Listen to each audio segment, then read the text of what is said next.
श्री नारायण मोहनी रूप में अमृत फिर है बांटते, सब देवों को अमृत देते, दानवों को वारुणी देते।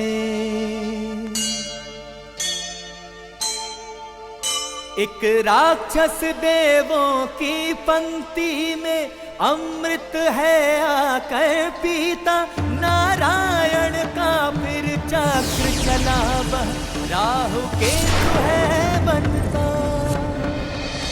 अमृत कलश में बचा हुआ शेष अमृत देवों के राजा इंद्र को दिया गया। वो उसे चंद्रलोक ले गए।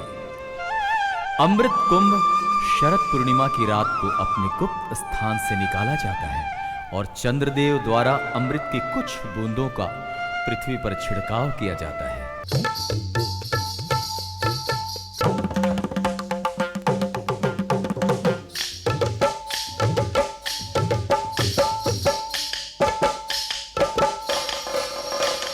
शरद पूर्णिमा की रात खुशियां मनाओ रे, देवी देवता मिलके नाचो रे गाओ रे। शरद पूर्णिमा की रात खुशियां मनाओ रे, देवी देवता मिलके नाचो रे गाओ रे। चंद्रदेव अमृत बूंदें बरसाएंगे, पृथ्वी वासियों को स्वस्थ बनाएंगे। शरद पूर्णिमा की रात खुशियां मनाओ रे, देवी देवता मिलके नाचो रे गाओ रे।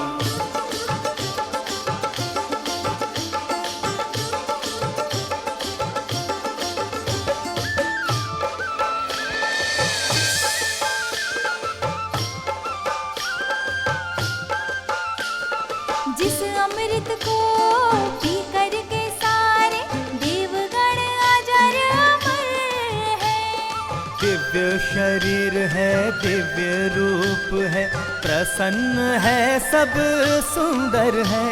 उस अमृत को रानी मंदोदरी रावण को पिलाना चाहती, अमर हो उसका पति लंकेश्वर अजय बनाना चाहती।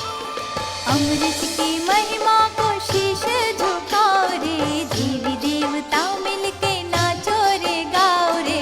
अमृत की महिमा को शीशे झुकाओ रे, देवी देवता मिलके नाचो रे गाओ रे।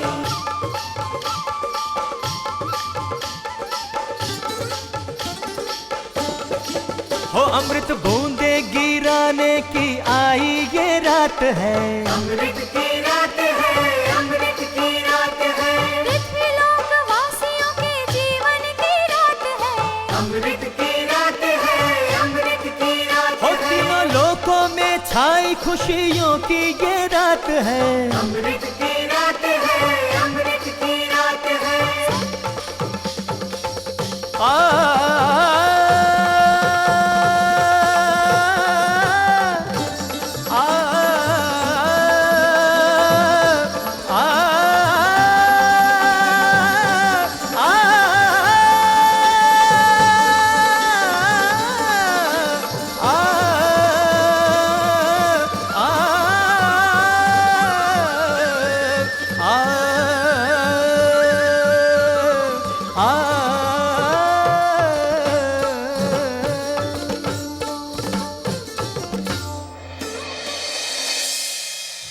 देवगणों, हर वर्ष की भांति इस वर्ष भी धरतीवासियों के कल्याण के लिए पृथ्वीलोक पर अमृत बरसाएंगे, जिससे वे निरोगी जीवन प्राप्त कर सकें।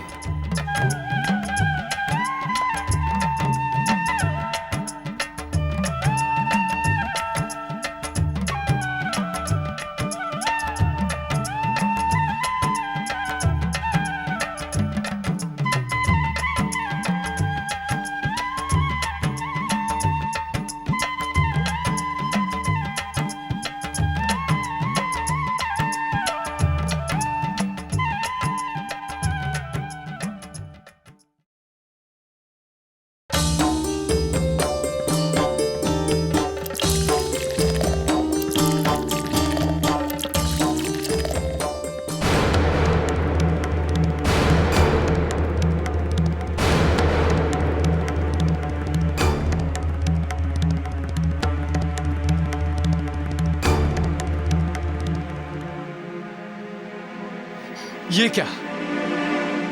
ये तो अमृत है ही नहीं।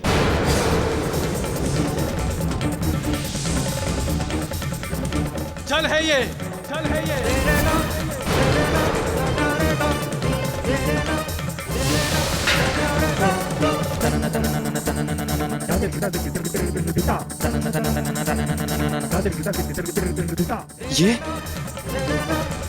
ये तो कलश भी नकली है।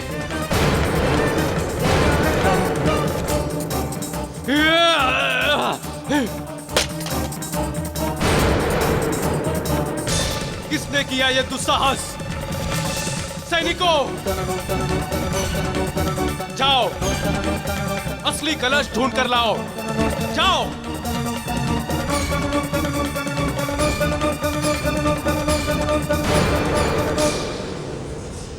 चंद्रदेव, चंद्रदेव, हमने अभी लंकेश की पत्नी मंदोदरी को अमृत कलश के साथ जाते हुए देखा है।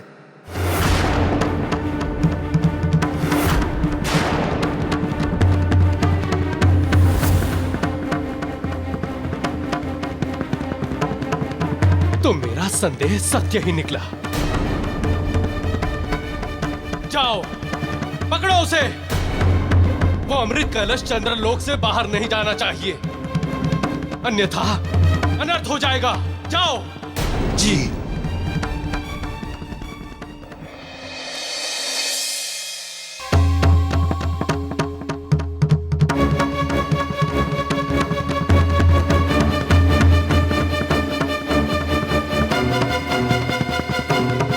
रुक जाओ मंदोदरी।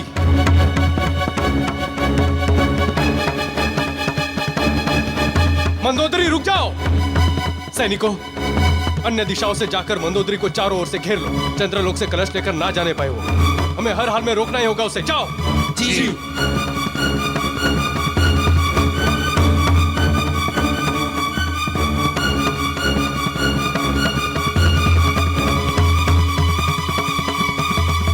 बड़ी कठिनाई के बाद तो कलश हाथ में आया है। अब कुछ भी हो जाए, मैं लंका पहुंचूंगी तो अमृत लेकर ही।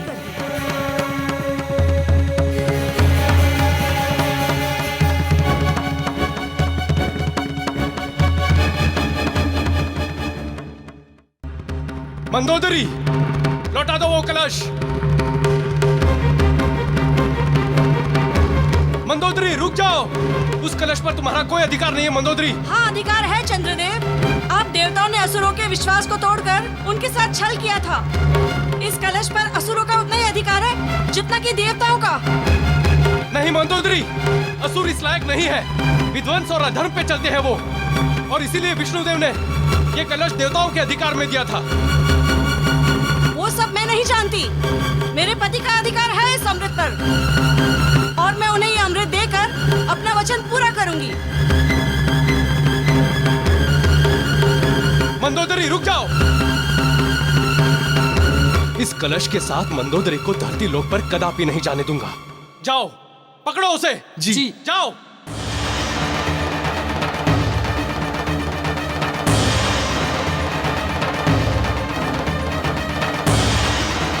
ये तो मेरा पीछा ही नहीं छोड़ रहे। जब तक ये कलश मेरे हाथ में रहेगा, मैं तो यहाँ से निकल ही नहीं पाऊंगी।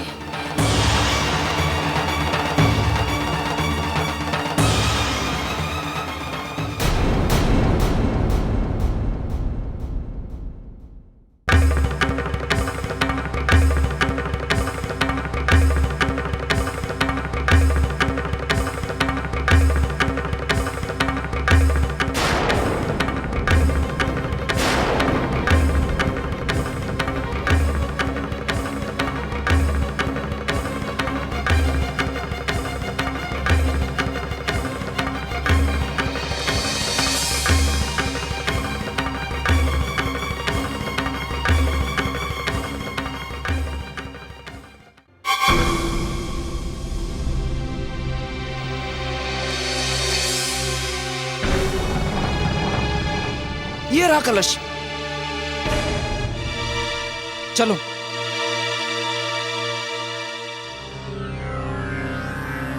महाराज, मंदोदरी कलश छोड़ के भाग गई। कलश तो यही है, मंदोदरी कलश छोड़कर भाग गई। उसे अमृत इतनी सहजता से मिल गया, फिर भी देव, वो चारों तरफ से घिर चुकी थी। यदि वो कलश न लौटाती तो हम उसे पकड़ ले आते। किंतु ऐसा तो नहीं है कि वो अमृत छिपा कर ले जा रही है।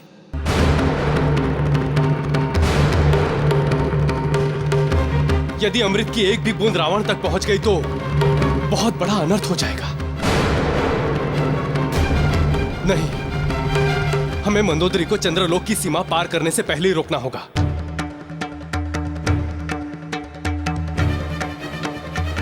हे मेरी माँ की दिव्य शक्तियों, मुझे वापस धरती लोक ले चलो।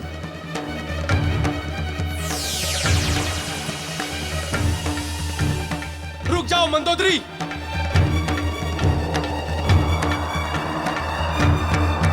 मंदोदरी! रुक जाओ मंदोदरी!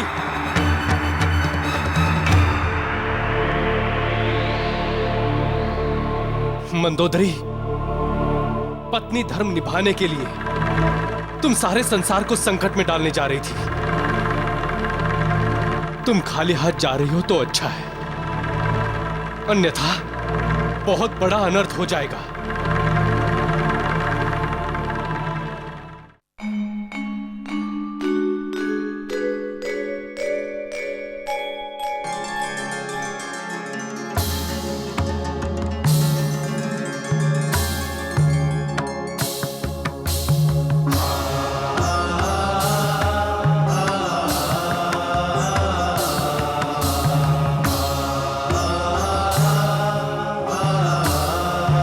प्रभु, माता शबरी पर आए हुए सभी संकट अब समाप्त हो चुके हैं। अब वे पूर्ण स्वतंत्र होकर आपकी भक्ति कर सकती हैं।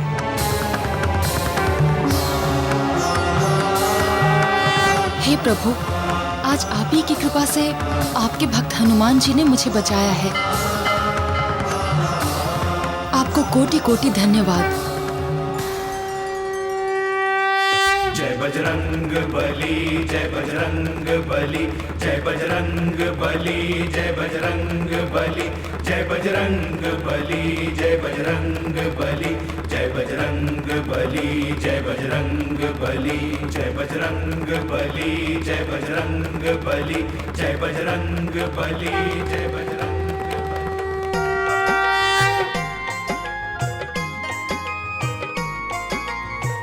हनुमान बलवान बाल भगवान, महिमा अनंत जाको सृष्टि गुण गायो है।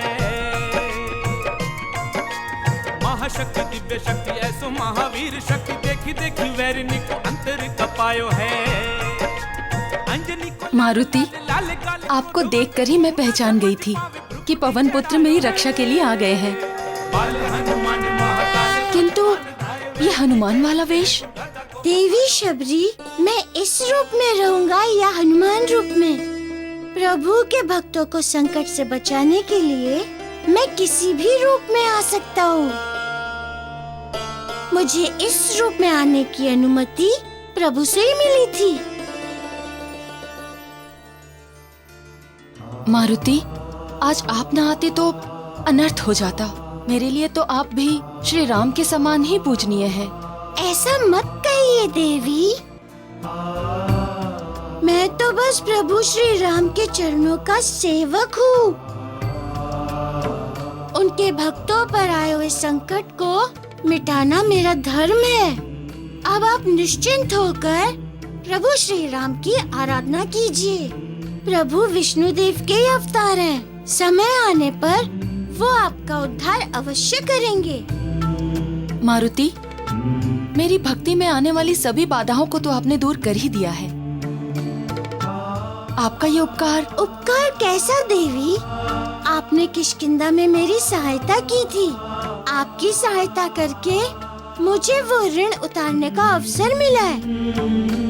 आप कुछ भी कहिए, किंतु आपने ही श्री राम तक पहुंचने का मार्ग मेरे लिए सुगम बनाया है। इसीलिए आपका स्थान भी मेरे हृदय में वही है जो श्री राम के लिए है।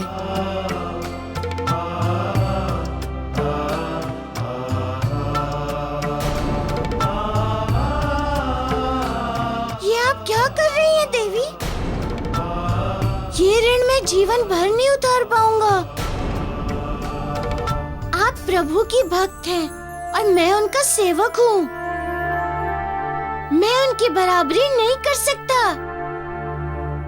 मुझ सेवक को तो सेवक ही बना रहने दीजिए। किंतु प्रभु, मुझे आपके चरणों में। देवी, प्रभु के भक्तों का स्थान मेरे हृदय में है, मेरे चरणों में नहीं।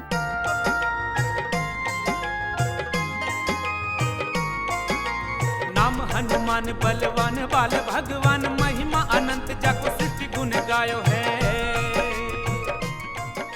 जय जय राम सीताराम, जय जय राम सीताराम, जय जय राम सीताराम। धरती लोक पर जब हम राम अवतार लेंगे तब तुम्हें दर्शन भी देंगे और तभी तुम्हारा उद्धार होगा। जय जय राम। धरती लोक पर शबरी के नाम से तुम्हारा जन्म होगा। हम तुम्हारे हाथों से बेर खाएंगे।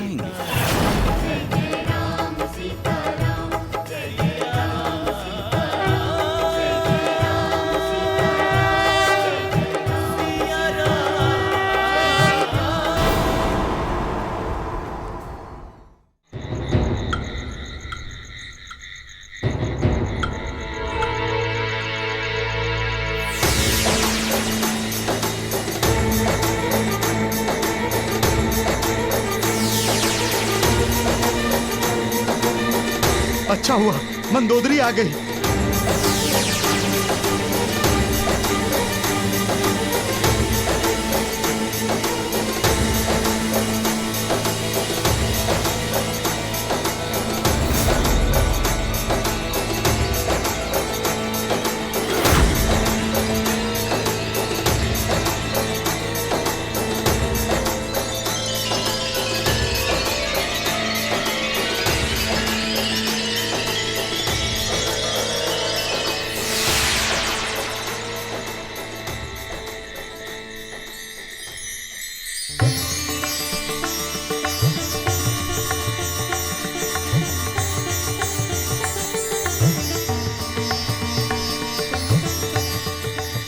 बेटी मंदोदरी।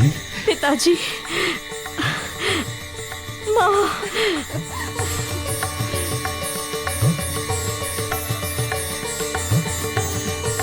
माँ, पिताजी, मैं चंद्रलोक से अमृत ले आई हूँ। परंतु बेटी, तुम तो खाली हाथ दिखाई दे रही हो। अमृत है कहाँ? ये रहा अमृत।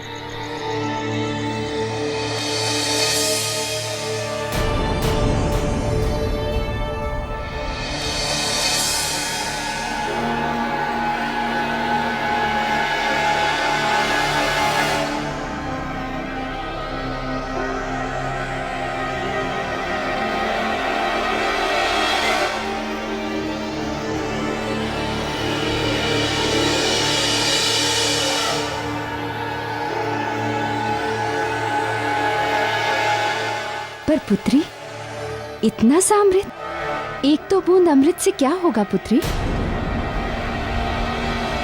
माँ, मैं तो पूरा कलश ही ला रही थी, किंतु चंद्रदेव को पता लग गया और मेरे प्राण संकट में पड़ गए थे, इसीलिए मुझे कलश को वहां छोड़ना पड़ा। किंतु मैं इसमें अमृत छुपा के ले आई हूँ। अर्थात इस अमृत के बारे में चंद्रदेव को पता नहीं चल पाया? लगता तो ऐसा ही है पिताजी, अन्यथा वो मेरा पीछा अवश्य करते।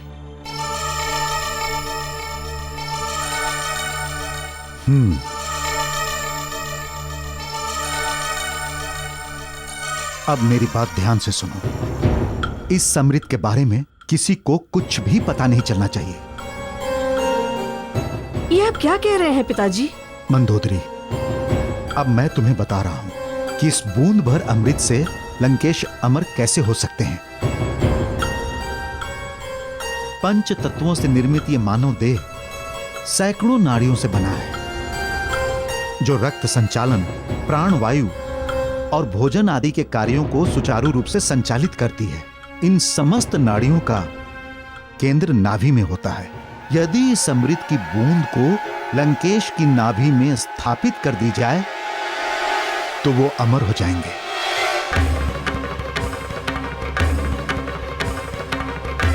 किंतु पिताजी, बिना किसी को बताए ये कार्य होगा कैसे?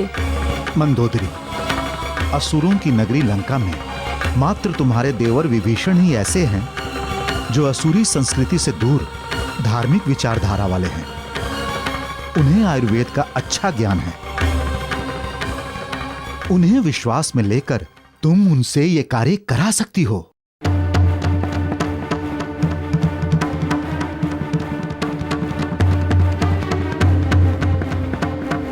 आप चिंता न करें पिताजी, मैं ये कार्य सावधानी पूर्वक करूंगी।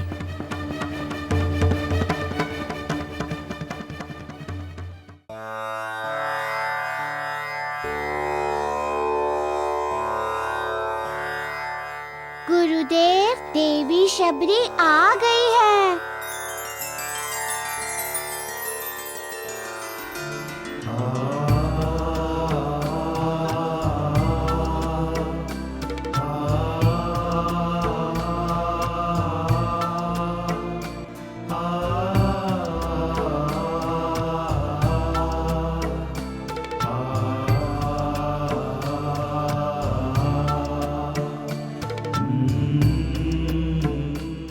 गुरुदेव, मेरे साथ भाग्य ने ऐसा खेल क्यों खेला?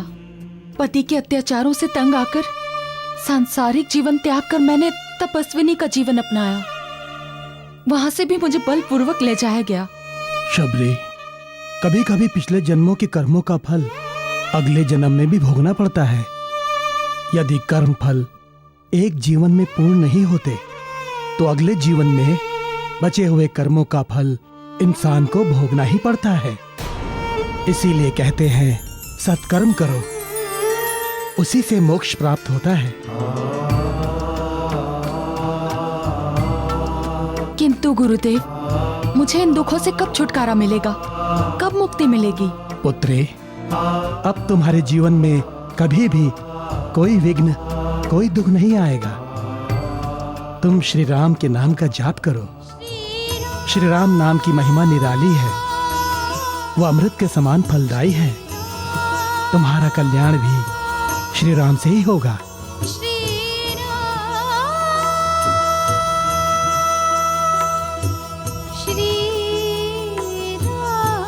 गुरुदेव, अब मुझे प्रस्थान करने की अनुमति दीजिए। वहाँ अंजन प्रदेश में माँ और पिताजी मेरी प्रतीक्षा कर रहे होंगे।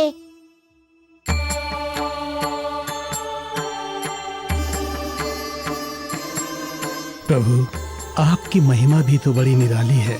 शबरी ने आपका नाम लिया और आप दौड़े चले आए। उसके सारे दुख हर लिया आपने। आप धन्य है प्रभु, आप धन्य हैं।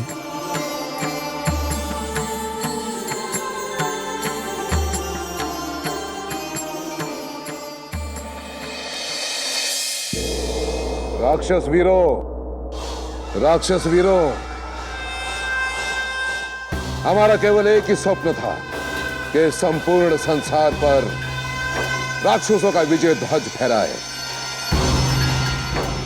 परंतु ये गौरव हमें तभी प्राप्त हो सकता है जब तुम सब अपने भोग विलास को छोड़कर राक्षसों के उत्थान के लिए जी जान लगा दें।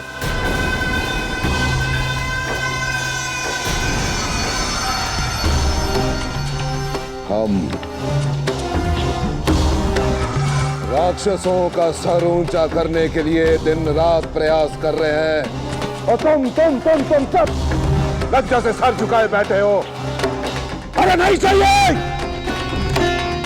नहीं चाहिए हमें मरकट जैसी शांति, नहीं चाहिए।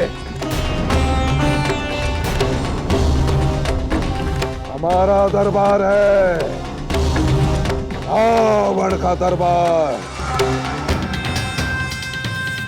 यहाँ तो राक्षसों की गर्जन होनी चाहिए। यहाँ तो केवल और केवल सिंह की गर्जन सुनाई देनी चाहिए। बस सिंह की गर्जन।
हनुमान बलवान बाल भगवान महिमा अनंत जग सिद्धि गुण गायो है।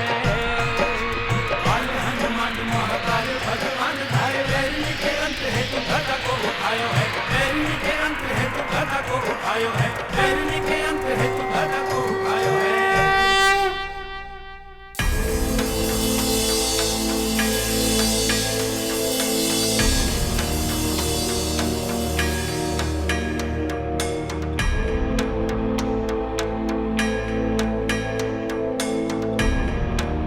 ये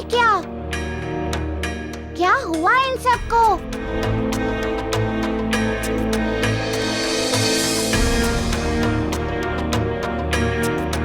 इनकी स्थिति तो बहुत ही दयनीय लग रही है।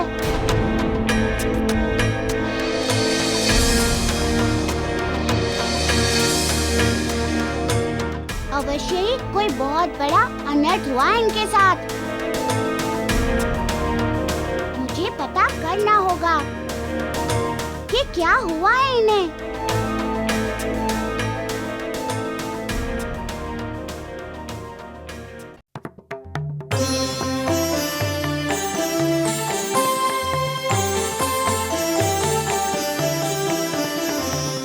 तुम्हारे प्रत्यंचा के टनकार से जो मेघ गर्जन हुई, उससे हमें पता चल गया कि हमारा पुत्र मेघनाद आया है। पिताजी, आपके आशीर्वाद और गुरुदेव की कृपा से अब मैं इस योग्य हो गया हूँ कि आपके हर स्वप्न को पूर्ण कर सकूं।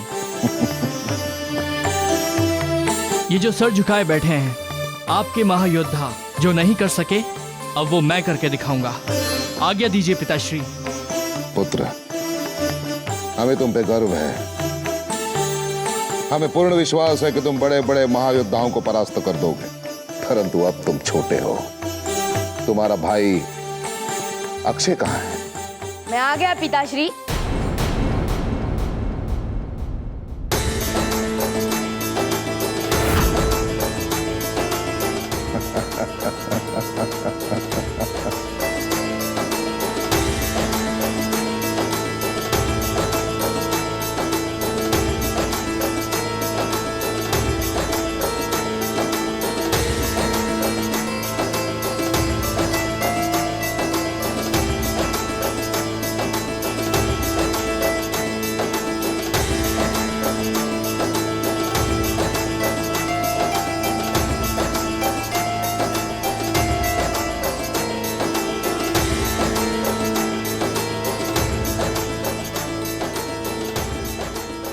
तुम दोनों को देखकर बहुत प्रसन्नता हुई। आनंद, घोर आनंद, घनघोर आनंद आ गया। विभीषण, तुमने अच्छा किया कि इन दोनों को यहां ले आए। अब ये दोनों हमारे साथ यहां रहेंगे, रक्त संस्कार सीखेंगे और साथ ही साथ सीखेंगे राजनीति। भैया, इन्हें राजनीति से दूर ही रखा जाए तो वही अच्छा होगा।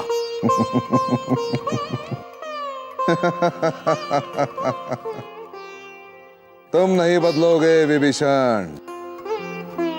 वही बातें, वही पूजा पाठ, वही संस्कार, सब कुछ वही। तुम्हारा वश चले तो तुम हमारे इन बच्चों को पंडित ही बना दो। भैया, आप रक्षराज हैं तो क्या हुआ, है तो हम ब्राह्मण ही, और आपने भी सभी वेदों का ज्ञान पाया है। वो इसलिए विभीषण क्योंकि हमारे पिता ब्राह्मण थे, परंतु इन दोनों के पिता रक्ष संस्कृति के अनुयायी हैं।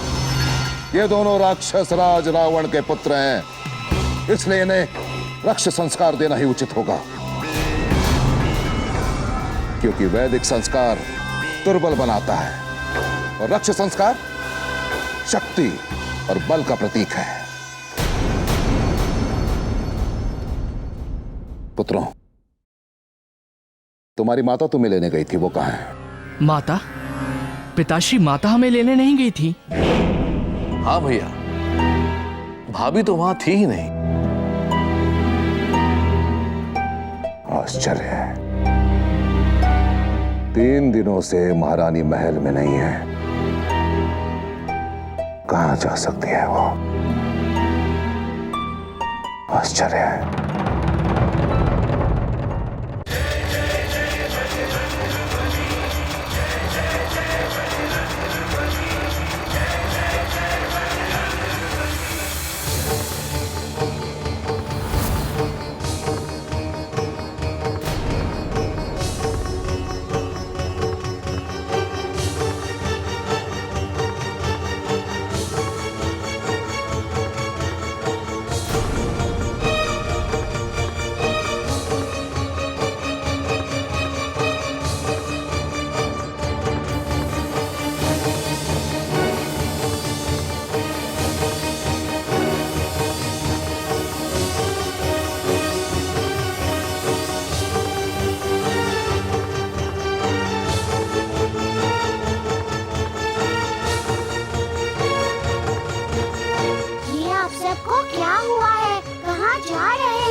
क्या बताएं आपको, दुर्भाग्य की काली छाया हम पर पड़ी है। परंतु हुआ क्या है जो सारे गांव वाले एक साथ गांव छोड़कर जा रहे हैं? हमारे राज्य में भयंकर सूखा पड़ा हुआ है। हमारे राज्य की धरती बहुत प्यासी है। कई सालों से पानी की एक बूंद भी धरती पर नहीं पड़ी है। हमारी फसलें सूख गई है। मनुष्यों के लिए अनाज नहीं है, पशुओं के लिए चारा नहीं है, चारों ओर भूख ही भूख है। अब ऐसे में राज्य छोड़ के जाने के सिवाय हम लोग कर भी क्या सकते हैं?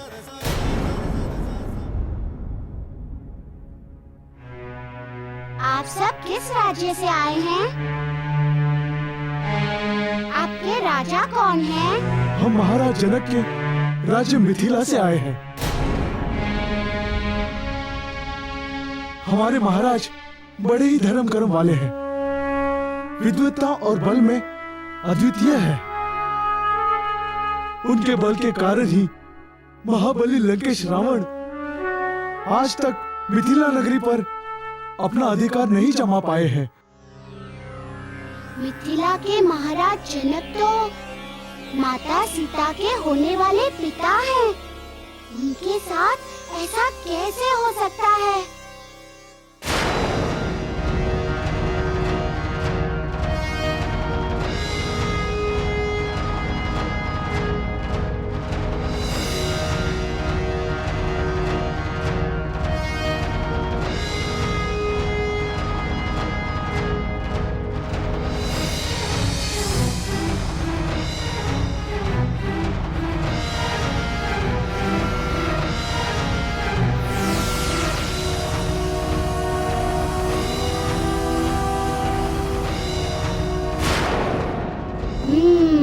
तो रावण ने ऋषियों के रक्त से भरे हुए उस कुंभ को मिथिला में गड़वाकर जनक से बदला लेना चाहा था।